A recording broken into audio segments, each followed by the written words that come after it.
What should you do, তোমার কি করা উচিত। হোয়াট শুড ইউ রিড, তোমার কি পড়া উচিত।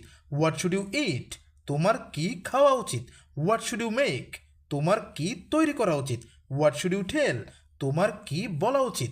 এভাবে এই প্যাটার্নটি ব্যবহার করে প্রথমে যে কোনো ডাব্লিউএইচ ওয়ার্ড, তারপর শুড, তারপর প্রয়োজন মতো সাবজেক্ট, তারপর ভার্বের বেস ফর্ম অর্থাৎ মূল ভার্ব বসিয়ে কারো কি করা উচিত, কখন করা উচিত, কিভাবে করা উচিত, এই ধরনের অসংখ্য ডাব্লিউএইচ কোয়েশ্চেন তৈরি করা যায়। যেমন এখান থেকে ডাব্লিউএইচ ওয়ার্ড ওয়্যার, তারপর শুড, তারপর এখান থেকে সাবজেক্ট হি এবং এখান থেকে ভার্ব গো ব্যবহার করে যদি একটি প্রশ্ন তৈরি করি তখন হয়ে যাবে ওয়্যার শুড হি গো, তার কোথায় যাওয়া উচিত। একইভাবে ওয়েন শুড দে কাম, তাদের কখন আসা উচিত। হাউ শুড উই রিড, আমাদের কিভাবে পড়া উচিত। হোয়াট শুড হি টেক, তার কি নেওয়া উচিত।